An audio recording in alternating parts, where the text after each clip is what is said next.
제가 신학교 입학하던 그 첫 번째 학기는 저 안에 그 이 두 마음이 좀 그 요동을 치던 그런 한 학기였다, 그렇게 제가 기억을 떠올려 볼 수가 있습니다. 먼저는 이 자격도 없는 저를 그 신학생으로 목회자로 불러주신 것에 대한 은혜와 또 매 예배 때마다 주시는 은혜의 감격이 넘쳐서 참 눈물도 많이 흘리고, 또 새벽기도 갈 때마다 그 뜨거운 마음으로 두루마리 화장지를 챙겨가지고 예배실로 가던 그것도 저에게 추억이고요. 또 그런가 하면은 이런 막 뜨겁고 감격적인 마음 한편으로 그 동료 신학생들에 대하여 불평이 많았던 그런 참 어수선한 한 학기를 보낸 것 같습니다. 예를 들면은 이제 입학을 하고 좀 지나니까 학교 벽에다가 이제 대자보가 붙어 있더라고요. 이민 생활하던 제 입장에서는 그런 것들이 너무 신기하고 또 생소한 문화인 겁니다. 그래서 어떤 내용이 있는가 가서 이제 그 대자보를 읽어보니까 막 길게 막 강한 의조로 글을 썼는데요, 뭐 요지는 딱 이거더라고요. 기숙사 식당밥이 너무 맛이 없다, 반찬 좀 맛있게 해라, 또 반찬 가지수를 좀 늘려달라, 뭐 그런 요지의 그 대자보였던 것 같습니다. 그 당시로 저는 좀 그 경직이 돼 있던, 그 사고가 좀 경직이 돼 있던 때였기 때문에, 아니 신학생이 무슨 반찬 가지고 이 밥 가지고 그 대자보를 붙이나, 그게 좀 마음에 이제 좀 시험이 되었고요. 또 좀 지나다 보니까 이제 대자보가 또 다른 대자보가 붙었는데, 또 그거는 뭐냐 보니까 요지가 이겁니다. 군의 서점 책값 할인해 달라, 아니요 더 많이 할인해 달라. 그게 그때 학교가 직영하는 서점이 아니었고요. 제 기억으로 집사님 부부가 그것을 이제 운영을 했는데, 그 당시로도 꽤 많이 그 할인을 해주고 있던 때였다고 기억을 합니다. 근데 그걸로 모자란다, 더 많이 할인해달라, 이게 이제 대자보에 붙어 있으니까 제가 그게 잘 용납이 안 되는 겁니다. 그 마음에 뭐 불평도 많고, 그때는 이제 기숙사가 한 방에 이제 4명이 한 방을 쓰던 때인데요, 기숙사에 모여가지고 막 그 신학생들이 의식이 없다는 둥 그렇게 비판을 많이 했었습니다. 그렇게 한 학기가 이제 쭉 흘러가고 있던 즈음인데요, 그 당시로는 제가 그 교육전사로 사역을 하기 전이기 때문에, 또 서울 생활이 처음이었기 때문에 교회가 정해진 교회가 없었습니다. 그래서 이제 이번 주는 이 교회에서 드리고 다음 주는 저 교회에서 드리고 그렇게 떠돌이 생활을 할 텐데요, 그날도 제가 이제 어느 교회에 가서 예배를 드리고, 또 규모가 좀 있는 교회이기 때문에 보니까 교회가 서점을 운영하더라고요. 서점에 들어가 보니까 이 예배가 뭐 금방 끝나고 났으니까 막 그 책 사겠다는 성도님들로 막 바글바글 거리고요. 그리고 이제 그 계산대 앞에는 또 막 줄을 서서 이제 계산을 기다리고 막 그렇게 되게 복잡하던 때인데, 제가 그때 무슨 책을 한 권 골랐었던지 그냥 제가 질문했던지는 기억이 안 나는데, 제가 그 카운트에 있는 여직원에게 되게 그 젊더라고요. 그 여직원에게 제가 이런 질문을 한 겁니다. 신학생에게 할인해 줍니까? 그랬더니요, 그 카운트에 보던 그 여직원이 엄청 바쁜 가운데 일손을 멈추고 저를 이렇게 그 아주 그 묘한 눈빛으로 보면서, 신학생이라고 왜 할인해야 되는데요? 그 순간이 여러분 이런 느낌 아세요? 그 주변의 모든 사물들이 다 일시로 정지가 돼 있고 저만을 주시하고 있는 것 같은 느낌. 그래서 이 쥐구멍이라도 들어가고 싶다는 표현이 이런 거구나. 이게 30년 전에 제가 경험했던 건데요, 지금까지도 한 번씩 그때가 떠올려지거든요. 왜 그 오래전에 작은 해프닝이 이렇게 오래 제 마음에 기억으로 남을까요? 왜냐 하니까요, 바로 그 순간이야말로 저의 부끄러운 밑바닥이 다 드러나던, 내 민낯이 다 드러나던 순간이라고 지금 기억을 하고 있기 때문입니다. 그렇게 혼자 의식이 있는 척하고 비판은 혼자 다 하고, 무슨 신학생이 기도는 안 하고 뭐 반찬 투정이 나느냐, 책값 깎아달라 이런 걸 대자보로 붙이느냐, 그렇게 비아냥거렸지만 사실은 제 밑바닥의 욕구는 나도 신학생이니까 그런 특권의식을 가지고 그런 걸 할인을 받고 싶어하는 마음이, 그때 이제 민낯이 다, 그것이 그 카운티의 어떤 젊은 여직원의 톡 쏘는 한마디로 이게 다 드러났기 때문이에요. 그래서 저는 예수님이 십자가를 지시던 당시에 베드로가 주님을 3번 부인하고 다구름 소리가 나니까 못 견뎌서 뛰쳐나가서 통곡을 했던 그 장면을 저는 베드로가 너무 이해가 돼요. 그렇게 그 남자가 통곡을 할 수밖에 없었던 건 여러 복합적인 감정이 뒤엉켰을 텐데요. 예수님에 대한 죄송한 마음도 들어있었고 여러 마음이 있었을 텐데, 무엇보다도 저는 그 베드로의 밑바닥이 드러난 것을 못 견뎠을 거라 생각합니다. 그렇게 사람들 앞에 큰 소리 뻥뻥 치고 누가 뭐라 그러든 나는 주님을 절대로 배신하지 않는다, 부인하지 않는다, 그렇게 큰 소리를 쳤지만 이것이 얼마나 자기를 모르는, 정말 이 허약해 빠진 자기 자신을 모르는 그런 잘못된 말이었는가를 철저하게 깨달으니까 베드로가 자기 존재에 대해서 견딜 수가 없는 겁니다. 그것이 심히 통곡하는 것으로 그렇게 표출된 거 아니겠나, 그런 생각을 해보는 겁니다. 여러분, 하나님은요 때때로 우리 밑바닥을, 그리고 하나님은 때때로 우리 민낯을, 우리가 가장 감추고 싶고 가장 수치스럽게 생각하는 그것을 아주 잔인하게 드러내실 때가 있습니다.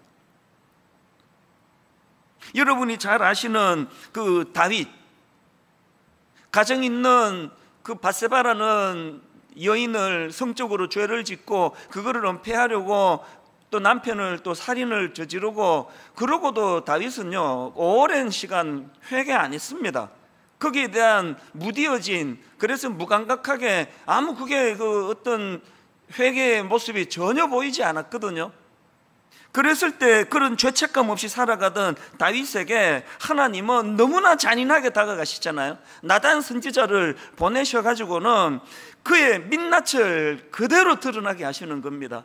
그 참 충성스러웠던, 하나님께 충성스러웠던 종 나단이다 보니까 얼마나 그 잔인할 정도로 다윗의 민낯을 그대로 다 고발하고 다 까발킵니까? 아마 어지간한 왕 같았으면은요 그 수치심을 드러내게 하는 그 사람을 죽였을 거예요. 그 권력을 이용해 가지고. 그러나 이 다윗의 귀함이 그렇게 자기 민낯을 드러내게 하시는 분이 하나님이라는 것을 깨닫고 하나님 앞에 무너진 마음을 가지고 회개의 자리로 나가지 않습니까? 저는 지금 우리가 겪고 있는 코로나19가 바로 이런 측면으로 하나님께 쓰임받고 있다고 생각을 합니다. 아무것도 없으면서 그 베드로처럼 헛멋에 들어가지고 교만에 빠져서 자신만만해하던 그의 밑바닥을 드러내게 하시기 위하여, 그리고 그냥 알량한 그 혼자 그냥 의식은 다 갖고 있는 것처럼 그렇게 동료 신학생들을 비판하기 좋아하던 저에게 그 어느 교회 젊은 서점 직원을 통해서 저의 민낯을 드러내게 하심으로 말미암아 그것이 저에게 30년 동안 마음에 자리 잡게 만들도록 하시는 분이 하나님이시라고 한다면, 오늘 코로나19를 통해서 하나님은 우리 개인 크리스찬들의 개인의 모습과 한국교회의 민낯을, 밑바닥을 그대로 드러내 보여주시는 그런 도구로 코로나19를 사용하고 계시는 것 같습니다. 어떻게 보면은요 막 그냥 이 코로나19로 인해 가지고 한국교회를 향해 막 휘몰아치는 것 같은 느낌이에요. 우선 우리 개개인으로 보면은 참 그 믿음 좋았다는 순장, 또 믿음 좋은 어떤 목회자, 믿음 좋은 어떤 장로, 이런 직분자들이 요즘에 참 그것도 좀 귀하다고 생각해요. 너무나 많은 자기 고백을 듣습니다. 목사님, 코로나19가 터지고 가정에서 예배 드릴 때 한두 달은 정말로 제가 정장을 입고 우리 집 거실이지만 정말 본당에서 드리는 것과 똑같은 마음으로 예배에 임했는데요, 언제 무너졌는지 잠옷 입고 소파에 기대서 예배를 드리는 저를 발견을 합니다. 어떤 분은요 예배도 다 안 드립니다. 목사님, 설교만 듣고 있습니다. 자기 민낯이 지금 다 드러나고 있는 거거든요. 어떤 분이 이런 이야기를 하더라고요. 사회적 거리두기 하라고 하니까 하나님과 거리두기를 하고 있습니다. 이 한마디 안에 참 그 많은 그 뉘앙스가 담겨져 있는 거 아닙니까? 저희 교회는 이제 만 7년 사역을 하면은 목사님, 전사님들에게 2달간의 안식월을 제공해 드립니다. 이번 여름에도 지금 안식월을 갖고 있는 우리 교역자가 있는데요, 한 목사님이 저한테 메일이 왔어요. 안식년하고 한 달 반쯤 됐을까요? 한 달쯤 됐을까요? 뭐라고 말하는가 하니까 자기는 그동안에 너무나 교회에 충성하고 예배를 사랑하고 예배에 충성했는데 이제 안식월로 그거 다 내려놓고 나니까 마치 무슨 생각이 드느냐 하니까 종땡땡 치면은 기계적으로 침 흘리는 개와 같은 그 모습이 떠오른다는 겁니다. 늘 주일날 교회에 딴 데 갈 수가 없잖아요. 뭘 맡았으니까 열심히 봉사하고 신방하고 교회를 섬겼는데 그게 마음 깊은 데서 우러나오는 충성된 모습이 아니라 기계적으로 종땡땡 치면 이렇게 하는 그런 자기를 발견해서 안식월 초반에 견딜 수가 없었대요. 마음이 너무너무 고통스러워서 불면증까지 왔다 그러더라고요. 저는요, 부교역자가 담임 목사에게 이런 것까지 드러낼 수 있다는 것은 그분의 정직함이라 생각합니다.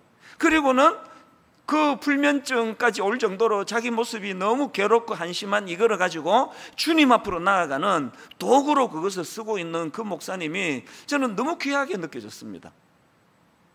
이런 점에서 지금 하나님은 코로나19를 통해서 우리 개개인의 민낯을 그대로 드러내기를 원하시고 뿐만 아니라 오늘 한국교회 전체의 민낯을 그대로 드러내고 계시다고 저는 생각합니다. 만약에 지금 코로나19가 우리 모두의 부끄러운 모습, 감추어진 모습이 다 드러나기를 원하시는 하나님의 일하심이라고 한다면 우리는 어떤 반응을 보여야 될까요? 이 질문의 답을 저는 다윗 왕에게서 찾습니다. 그렇게 자기 민낯을 드러내는 나단 선지자를 그를 그냥 옥에 가둬버리고 죽여버리고 그러지를 아니하고 다윗이 어떤 반응을 보입니까? 사무엘하 12장 13절을 보십시오. 다윗이 나단에게 이르되 내가 여호와께 죄를 범하였노라. 이게 다윗의 위대함 아닙니까? 그렇게 부끄러운 치부를 그렇게 아주 그 못된 예를 들어가면서 당신이 얼마나 악한 왕인지 아느냐는 식으로 그렇게 까발키는 나단 선지자 앞에서 내가 여호와께 죄를 범하였노라. 누구에게 말합니까? 그 나단에게 지금 고백하는 거 아닙니까? 그런가 하면 우리가 잘 아는 시편 51편에도 이 상황을 똑같이 고백합니다. 5절을 보십시오. 내가 죄악 중에서 출생하였으며 어머니가 죄 중에서 나를 잉태하였나이다. 자기 민낯이 다 드러난 그 상황에서 만천하에다가 내가 그때 우연히 내가 뭐가 씌어가지고 그런 짓을 한 게 아니라 내 이 덩어리가 죄악 덩어리라고, 어머니 뱃속에서부터 나는 죄를 몸에 달고 태어났다는 그 고백을 할 수 있는 건 오늘 여러분 코로나19를 통해서 또 그 안식월을 가지는 그 목사님이 너무나 부끄러운 그 아무 어떤 거기에 마음이 없이 영감이 없이 종땡땡 치면 침을 흘릴 수밖에 없는 그런 기계적인 자기의 모습을 발견했노라고 불면증까지 오면 괴로워했던 그 모습이 오늘 한국교회 모든 성도님들이 마음으로 그것을 해야 될 거라고 생각을 합니다. 그래서 저는 시편 51편 10절에서의 눈물 나는 다윗의 이 고백이요, 하나님이여 내 속에 정한 마음을 창조하시고 내 안에 정직한 영을 새롭게 하소서.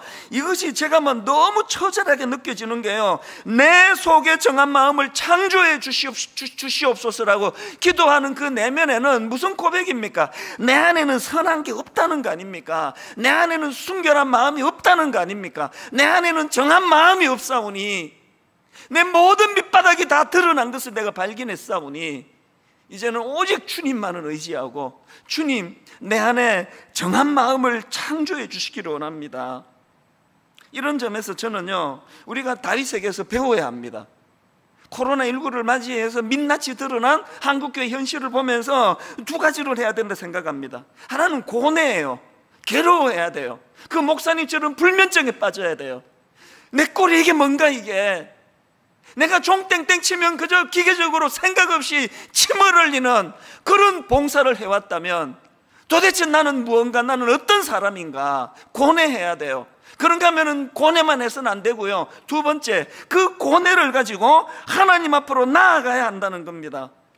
여러분이 코로나19를 통해 하나님이 우리 민낯을 드러내시는 일을 하고 계신다고 믿으신다면 지금이야말로 하나님을 찾을 때예요. 갈망할 때예요. 목말라 하나님을 부르짖어야 할 때입니다. 지난주에 제가 참 존경하는 그 분인데요, 기록문화연구소 소장님으로 일하고 계시는 그 소장님이 저한테 영상 하나를 보내왔습니다. 그 팀에서 만든 거죠. 제목이 마틴 로이드 존스 목사가 한국 교회에 주는 메시지, 이렇게 되어 있습니다. 그러니까 그 로이드 존스 목사님의 책들의 내용을 잘 발췌해 가지고 오늘 이 시대에 맞는 메시지로 이제 영상을 만들었는데요, 제가 그거를요 일일이 다 타이프를 다 쳤습니다. 저는 이 속도가 뭐 젊은 사람처럼 빠르진 않기 때문에요, 한 몇 주 치고 앞으로 돌려서 또 치고 이러면 다 쳤습니다. 그 중에 일부만 제가 좀 읽어드리려고 하는데요, 이런 내용입니다. 오늘날 교회가 최우선 순위로 삼아야 하는 것은 현재 우리의 무력함을 인정하는 것입니다. 여기서부터 저는 마음이 무너졌습니다. 오늘날 교회가 최우선 순위로 삼아야 하는 것은 현재 우리의 무력함을 인정하는 것입니다. 그것을 인정하는 가운데 하나님이 찾아오시기를 간절히 구하고 부르짖는 것입니다. 여러분, 하나님에게서 멀어진 것을 애통해하며 마지막으로 울어본 적이 언제입니까? 지금 우리 중에는 우는 법을 잊어버린 사람들도 있습니다. 하나님의 영광을 느끼고 너무 기뻐서 그 순전한 기쁨 때문에 마지막으로 울어본 적이 언제입니까? 부흥이 오기 전에 필연적으로 나타나는 현상은 하나님을 목말라 하는 것입니다. 여러분은 하나님을 얼마나 알고 있습니까?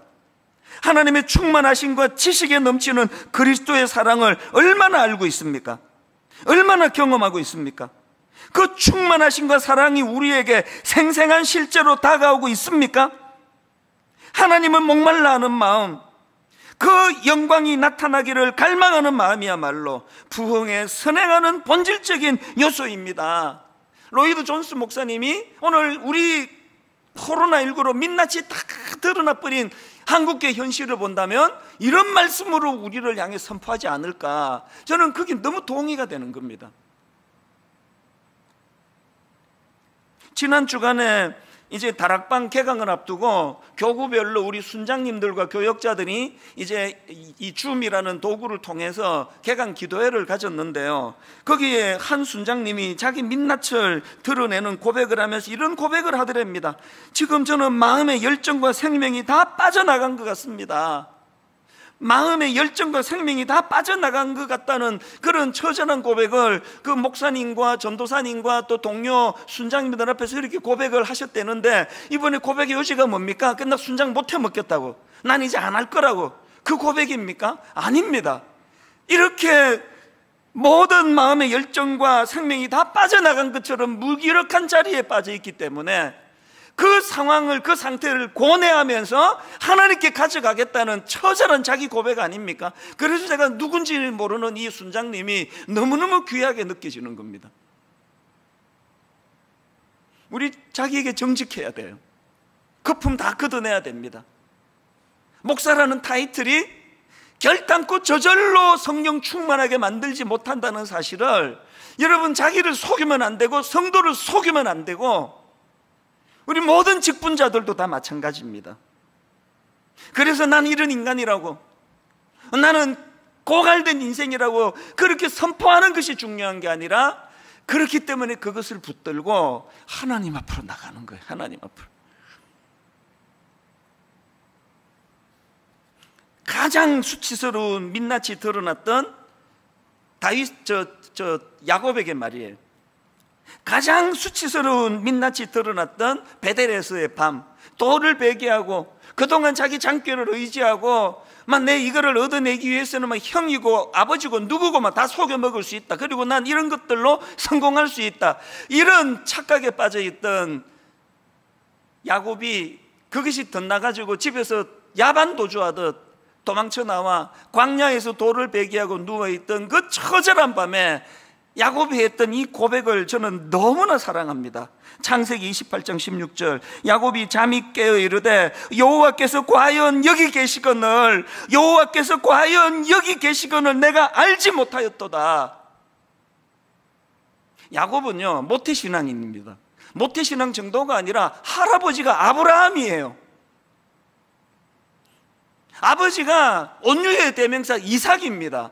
어릴 때부터 하나님 말씀을 들으며 할아버지 영향을 받으며 살았었던 야곱이지만 그가 민낯이 다 드러난 그 광야에서 처절하게 고백했던 것은 여호와께서 과연 여기 계시거늘 내가 알지 못하였다예요. 알지 못하며 교회를 다니는 수많은 오늘 예수 믿는 가정의 자녀들, 이 코로나19를 통해서 목회자들인 우리부터가 여호와께서 과연 여기 계시거늘, 그저 종땡 치면 침 흘리는 기계적인 종교 생활을 했는지 모르지만 내 민낯이 다 드러나는 이 부끄러운 것, 이것을 하나님을 의지하는, 하나님을 찾는, 하나님을 부르짖는 그런 재료로, 도구로 쓰기를 원합니다. 하나님이 이제 원하시는 건 이거라고 생각을 합니다. 지금 대부분의 교회가 몸살을 앓고 있다고 하네요. 지난 주만 해도요, 제 친구 목사님, 후배 목사님, 들려지는 여러 목사님들이 찾아오기도 하고 그 아픔을 토로하는데요, 자기가 섬기는 교회가 지금 성도님들이 딱 둘로 나누어 무섭게 싸운다는 거예요. 그리고 자기들끼리만 싸우는 게 아니라 막 계속 그 담임 목사님에게 지금 양쪽이 다 요구를 한대요. 한쪽에서는 아니 왜 목사님은 광화문 집회편에 서서 설교하지 않느냐고, 목사님 비겁한 거 아니냐고 막 그렇게 퍼붓고 있고요. 또 다른 한쪽에서는 아니 왜 목사님은 광화문 집회를 연 그 목사님에 대해 비난하지 않느냐고, 목사님도 똑같은 생각을 하느냐고. 이 두 사이에 매주일 설교를 할 때마다 그 압박으로 견딜 수가 없대요. 여러분이 담임 목사님 같으면 어느 쪽을 택할 것 같습니까? 한쪽이 시험에 들고 한쪽이 만족이 되는 이 구도를 계속 요구하고 있는 이 상황이 너무 가슴 아픈 상황 아닙니까? 너무나 민감한 상황이니까 참 마음이 답답하니까 그러시나 보다 그렇게 억지로 이해해 드리려고 저도 애를 쓰고 있지만요, 그러나 여러분, 그럼에도 불구하고 지금 코로나19를 통해서 우리 민낯을 드러내게 하시는 분이 하나님이시라는 걸 믿는다면 여러분, 지금은 고뇌하며 하나님을 찾을 때입니다. 처절하게 하나님 앞으로 나아가 여호와께서 과연 여기 계시거늘 내가 알지 못하였도다, 이렇게 우리가 고뇌하며 하나님을 찾는다면 하나님은 바로 우리 삶의 대안인 변화를 가져다 주십니다. 변화.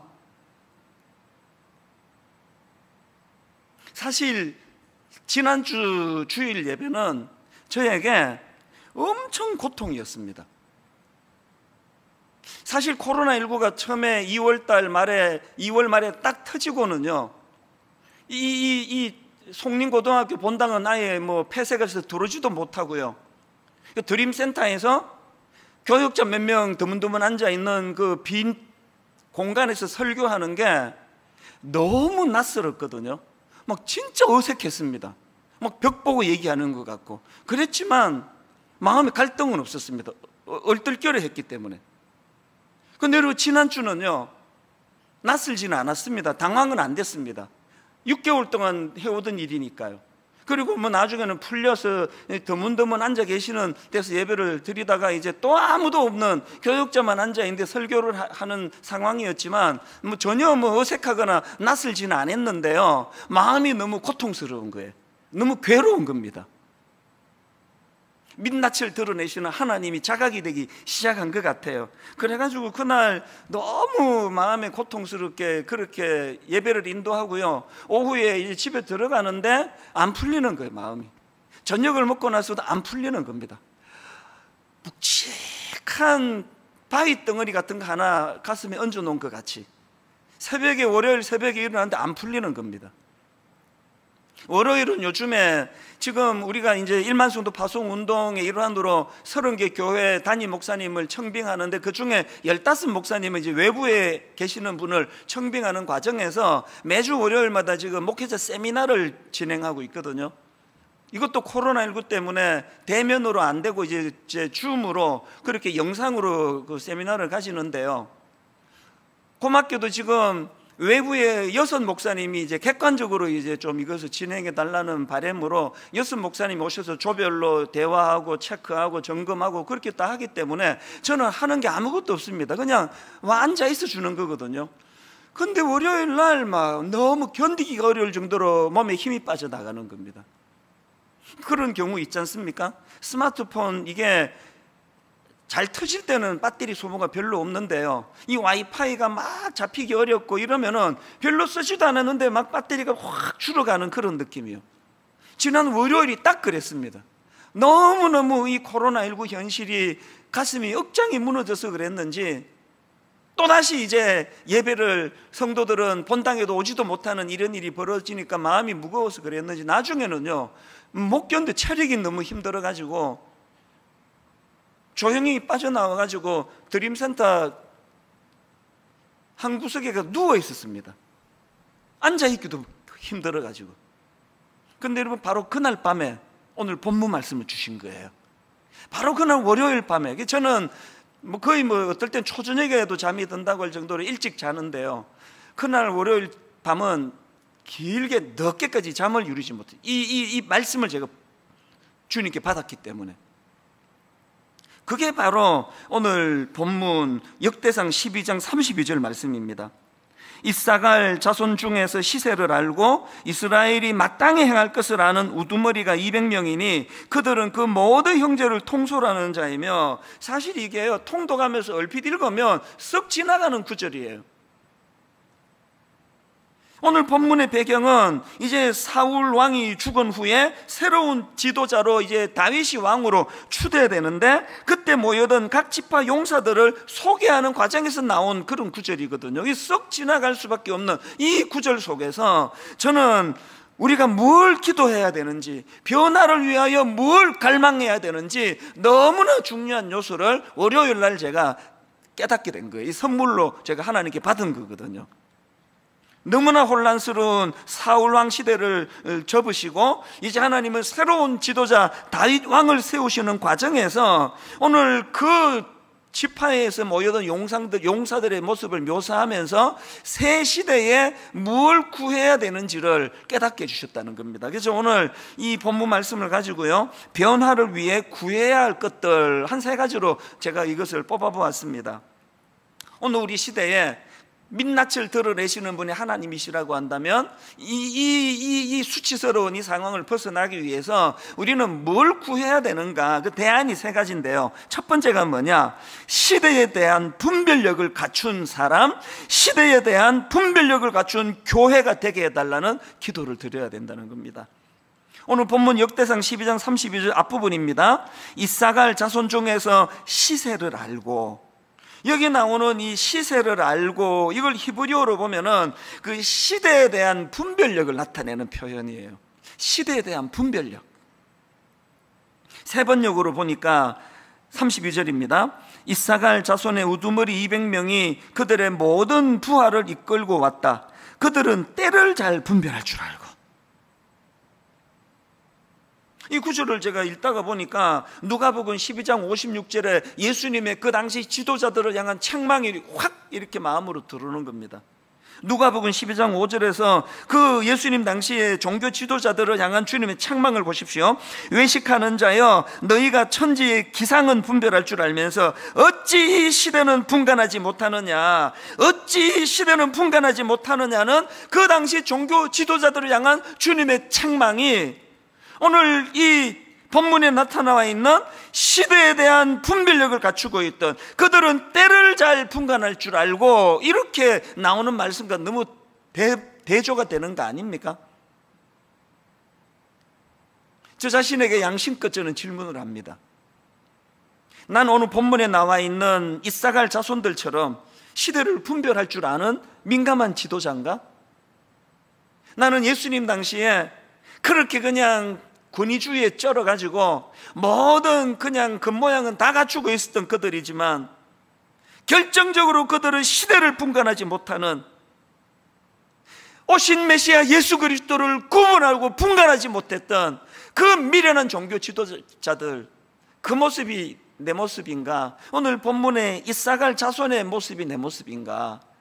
그래서 우리는 뭘 구해야 됩니까? 하나님, 시대에 대하여 분별력을 갖춘 목회자가 되기 원합니다. 시대에 대한 분별력을 갖춘 그런 성도가 되기 원합니다. 그리고 시대에 대한 분별력을 갖춘 그런 교회가 되기를 원합니다. 여러분이 다 아시지만 다니엘 하면은 바벨론의 포로로 끌려간 젊은이 아닙니까?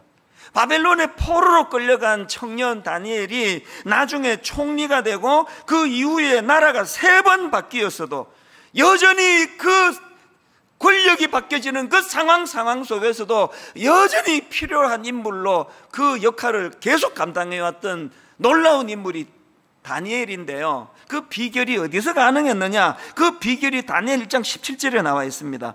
하나님이 이 내 소년에게 학문을 주시고 모든 서적을 깨닫게 하시고 그 다음에 지혜를 주셨으니 다니엘은 또 모든 환상과 꿈을 깨달아 알더라. 여러분, 우리가 뭘 구해야 됩니까? 너무나 뜻을 정하여 하나님을 사랑했던 다니엘에게 하나님이 주신 것은 지혜예요. 시대를 분별할 줄 아는 지혜입니다. 오늘 여러분, 우리가 자녀들을 위해 기도할 때 우리 아이 무슨 좋은 대학 보내게 해주세요, 이 기도보다 더 중요한 기도가 있다면 하나님 우리 아이가 시대를 분별할 수 있는 눈을 갖게 해주시기 원합니다. 안목을 주시기 원합니다. 통찰력을 주시기 원합니다. 한국교회가 구해야 되는 기도 제목 아닙니까? 우왕좌왕 코로나19로 이 사회가 어디로 가야 될지 모를 때 안목을 가진 교회가 정확하게 방향을 제시하는 이런 일을 못하고 있어서 지금 말 잃은 소금이 돼가고 있는 거 아닙니까? 저는 저와 여러분의 삶, 그리고 저와 여러분의 가정의 자녀들, 시대를 분별할 줄 아는 통찰력이 있는 안목을 갖춘 그런 자녀들 되기를 저는 바랍니다. 그런 교회가 되기를 저는 바랍니다. 그래서 기도해야 되는 겁니다. 두 번째, 변화를 위해서 구해야 되는 두 번째가 뭐냐? 마땅히 행할 일을 아는 그런 사람이 되게 해달라. 마땅히 행할 일이 뭔지를 아는 그런 교회가 되게 해달라는 기도를 드려야 된다는 겁니다. 본문 32절 그 다음 내용입니다. 이사갈 자손 중에서 시세를 알고 그 다음에 이스라엘이 마땅히 행할 것을 아는, 마땅히 행할 것을 아는 이 구절을 묵상하다가 보니까요, 그 신명기 2장에 하나님 말씀 아시잖아요. 신명기 2장 1절부터 3절까지 하나님 말씀을 들어보세요. 우리가 방향을 돌려 여호와께서 내게 명령하신 대로 홍해길로 광야에 들어가서 여러 날 동안 세일산을 두루 다녔더니 여호와께서 내게 말씀하여 이르시되 너희가 이 산을 두루 다닌 지 오래니 돌이켜 북으로 나아가라. 이 하나님 말씀은 이제 이 세일산을 그저 맴돌지 말고 북으로 나아가라. 이 말씀의 배경이 뭐냐면은 이스라엘 백성들이 가데스 바네아에서 불순종으로 말미암아 이 38년을 지금 광야를 배회하고 있는 중이거든요. 하나님 신 명령이 뭡니까? 이 산을 두루 다닌 지 오래니 이제 더 이상 이 산 주변을 맴돌지 말고 목적지를 향해 전진하라는 겁니다. 나아가라는 겁니다. 혹시 오늘 이게 모태신앙인 여러분, 이게 중직자 여러분, 저처럼 지금 목회를 한 30년째 하고 있는 그런 목회자들이 있다면 혹시 저나 여러분의 신앙이 이 세일산을 빙빙 도는 것과 같은 그런 신앙을 하고 있는 거 아닙니까? 막 열심히 달려가는데 보니까 제 자리예요. 그럼 맨날 그 자리만 돌고 있는 분 혹시 안 계십니까?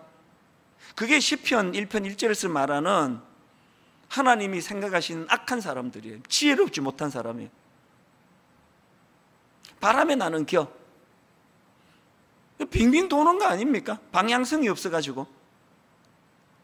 오늘 한국교회의 부끄러움이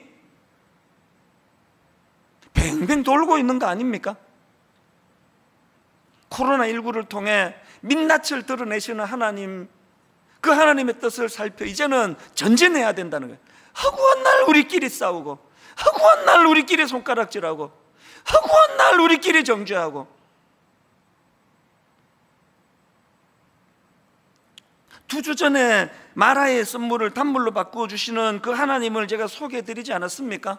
오늘 이 굉장히 중요한 한 포인트를 말씀드리려고 하는데요, 여러분, 나그네 인생길, 광야길 인생길은요, 내가 마라의 썬물을 단물로 바꾸어주시는 하나님을 내가 경험했어. 내가 그 기적을 맛봤어. 그렇게 하고 주저앉아 있기를 원하는 게 하나님의 뜻이 아닙니다. 광야는요, 내가 뭐 기적을 경험해서 신비한 이상한 체험을 했어, 이걸 자랑하고 그 자리에 머무는 게 아니라 전진하는 게 목적이, 전진하는. 그래서 여러분, 그 출애굽기 15장에서 마라의 썬물을 단물로 바꾸시는 주님의 기적도 경험하고, 그 다음에는 이제 엘림, 그 풍요로운 물된 동산, 상징적인 물된 동산을 강조하는, 그 풍요를 강조하는 그 엘림을 거쳤는데요, 바로 그 다음 16장 1절에 저는 이 말씀이 너무 의미가 있는 겁니다. 보세요. 이스라엘 자손의 온 회중이 엘림에서 떠나, 이스라엘 자손의 온 회중이 엘림에서 떠나 엘림과 시내산 사이에 있는 신광야에 이르니, 신광야에 이르니. 여러분, 광야 생활에서 우리가 꿈꾸는 것은 기적을 체험하는 게 아니에요. 전진하는 겁니다. 기적은 그 전진을 위하여 하나님 주시는 배려입니다. 불기둥이, 구름기둥이, 만나가, 메추라기가, 썬물을 단물로 바꾸신 하나님의 기적이, 그 모든 것이 이곳이 놀라워라 놀라워라 그러면서 또 한 번만 더 주세요, 한 번만 주세요, 그러기 위한 도구가 아니라 힘을 내서 전진하라는 게 전진. 코로나19가 절대 우리를 무릎 꿇을 수 없습니다. 절대 우리 무릎 꿇게 만들지 못합니다. 이 믿음이 있다면. 오히려 이 코로나19를 통하여 이 풍랑 인연하여서 더 빨리 갑니다. 여러분, 이 수치가 다 드러나는 오늘 현실 앞에서 오히려 목적지, 영적인 목적지 가나안이 선명하게 여러분 눈에, 여러분 마음에 잡혀지는 은혜가 있기를 바랍니다. 그래서 전진해야 돼요. 그리고 지금 내가 할 일을 할 줄 아는, 저는요, 지난주 중에 주일학교 전체 교역자들 다 소집했습니다. 대학 청년부 담당 교육자 다 소집을 했습니다. 뭘 선포했는지 아십니까? 이제 2년 반 뒤에 저 드림센터를 이제는 사회에 환원할 것인데, 이제 그곳에서 다음 세대를 살리고 키우는 일을 하게 될 것인데, 2년 반까지 기다릴 게 뭐가 있냐? 오늘부터 하죠. 오늘부터. 많은 목사님들이 저에게 요청을 하세요. 미자리 교회 목사님들이, 작은 교회 목사님들이. 분당 우리 교회 같이 큰 교회는 막 주일학교 애들에게 막 영상으로 예배 잘 인도하지만, 규모가 작은 우리 교회는 그거 못하고 있는데 왜 안 도와주느냐고, 도와줄 수 없느냐고. 그래서 제가 전체 교역자들을, 주일학교 청년 교구 담당 교역자를 제가 소집을 해가지고, 그렇게 정성대로 만든 거 한 번 쓰고 그냥 방치하기 너무 아깝지 않느냐, 다 오픈해라, 다 나누어라, 어떤 거라도 아끼지 말고 다 나누고 다 도와주고, 필요하면은 직원을 세워서라도 그 일을 하자고. 너무 고맙게도요, 지금 우리 교역자들이 머리를 맞대고 그 일을. 그래서 목사님, 다음 주일부터 그것이 가능할 것 같습니다. 우리가 뭘 기도해야 됩니까? 마땅히 행할 일이 뭔지를 아는 사람, 그것을 실행하는 사람. 나중에 말고 코로나19로 억장이 무너지는 이 상황 속에서도 우리가 할 수 있는 일들을 행하면서 나아가기를 원합니다. 마지막 세 번째로, 변화를 위해서 구해야 될 게 하나 더 있습니다. 시대와 사회에 영향력을 행사할 수 있는 사람이 되자고 기도해야 되는 겁니다. 본문 맨 마지막입니다. 32절. 이사갈 자손 중에서 시세를 알고 이스라엘이 마땅히 행할 것을 아는 우두머리가 200명이니, 그 다음 보세요. 그들은 그 모든 형제를 통솔하는 자며. 제가 이 말씀을 묵상하면서 막 기도가 나옵니다. 아버지, 종이 분당 우리의 성도를 잘 이끄는 그런 지도자 되게 해주시기를 원합니다. 우리 젊은 교역자들이, 우리 순장님들이, 아버지 곳곳에 우리 부서의 지도자들이, 무엇보다도 하나님 우리 소그룹 다락방 인도하는 순장님들이 그 순원들을 잘 지도할 수 있는 리더십을 허락해 주시기 원합니다.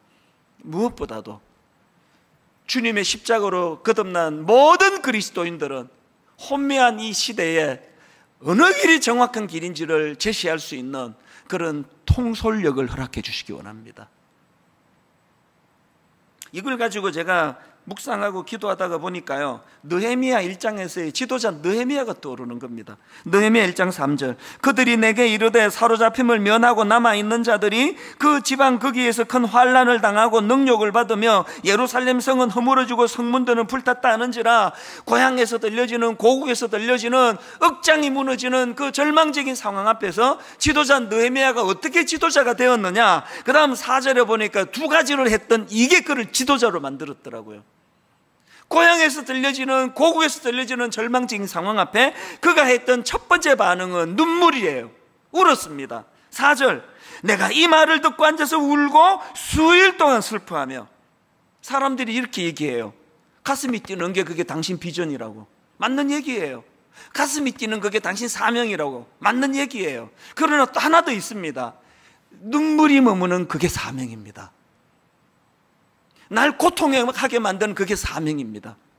그래서 여러분, 이게 네 잘못이니 네 잘못이니 이렇게 다가가지 아니하고 이거 우리 사명으로 받는 거예요. 이게 느헤미야예요. 그런가 하면 느헤미야가 했던 더 중요한 한 가지가 4절에 나오는데 금식하며 기도했다는 사실입니다. 4절, 내가 이 말을 듣고 앉아서 울고 수일 동안 슬퍼하며 하늘의 하나님 앞에 금식하며 기도하여. 결론을 이렇게 맺기 원합니다. 오늘 이 가슴 아픈 현실을 하나님 내 평생의 사명으로 이것을 승화시킬 수 있기를 원합니다. 그리고 나는 할 수 없사오니 이 도구를 가지고 하나님 앞으로 나아가기 원합니다.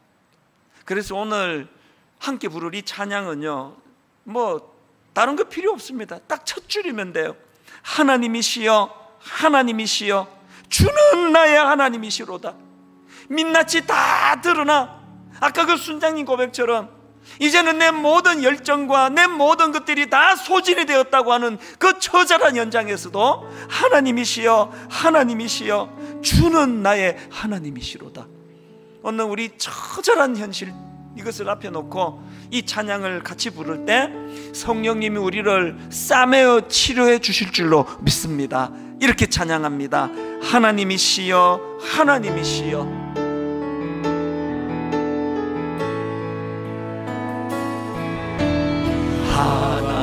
하나님이시여, 하나님이시여, 주는 나의 하나님이시로다. 하나님이시로다. 나의 몸과 마음 주를 갈망하며 이제 내가 주께 고백하는 말, 주께 고백하는 말, 여호와는 나의 빛이요, 여호와는 나의 구원이시니 내가 누구를 두려워하리요. 여호와는 생명의 피난처시니. 너무너무 답답한 이 현실 앞에 주의 인자가 생명보다 나음으로 내 입술이 여호와를 찬양하리. 내 평생에 주를 찬양하며 주의 이름으로 내 손 들리라. 여호와는 나의 빛이요,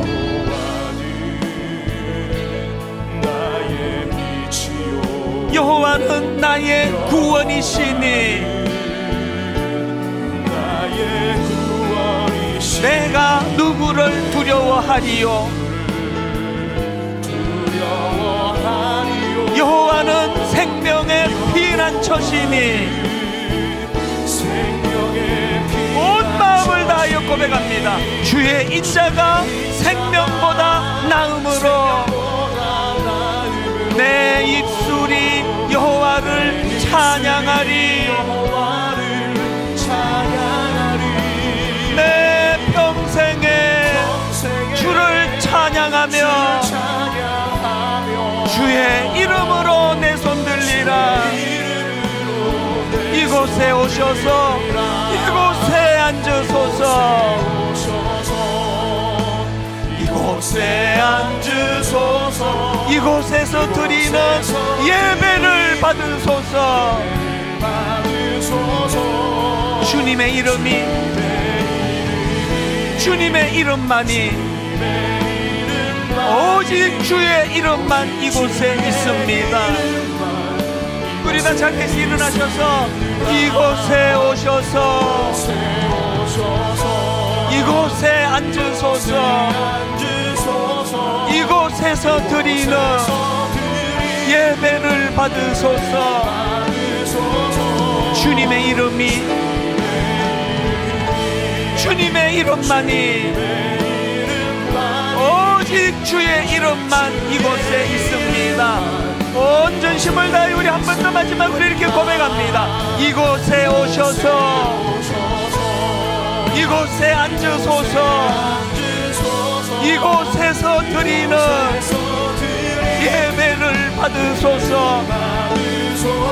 주님의 이름이, 주님의 이름만이, 오직 주의 이름만 이곳에 있습니다.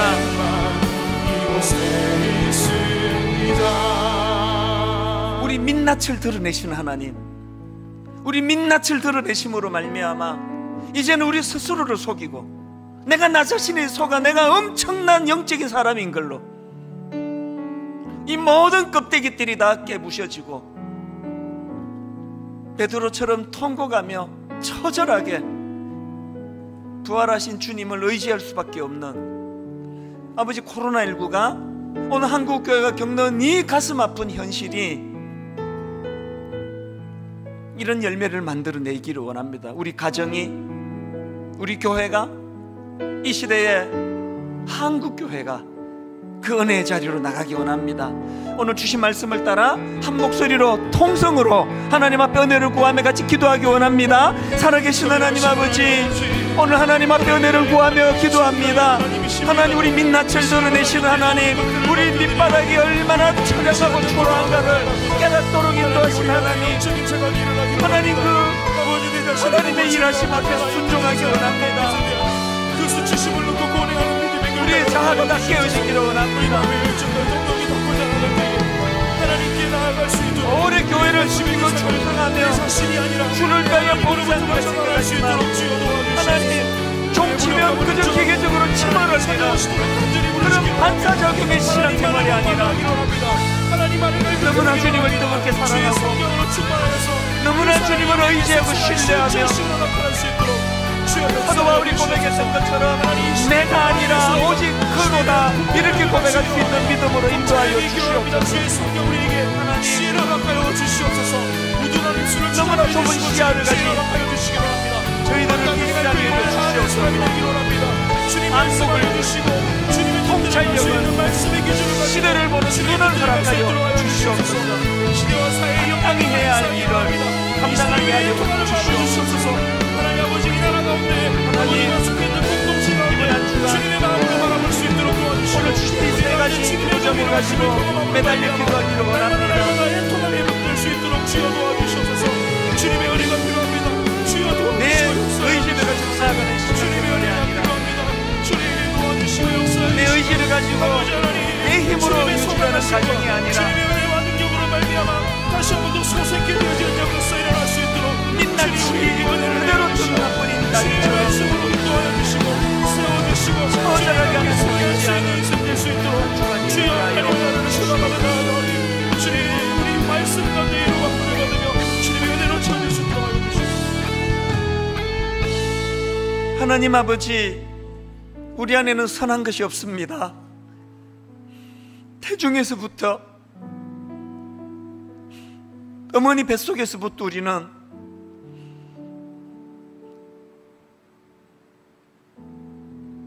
내 힘으로 어떻게 할 수 없는 본능과 죄를 가지고 태어났고 그렇게 살고 있음을 깜빡 잊고 살았습니다. 우리 민낯을 드러내게 하시는 그 하나님 앞에 그동안의 모든 열매들은 내가 아니라 오직 그분에게서 나왔다는 사실을 깨닫게 해주시기를 원합니다.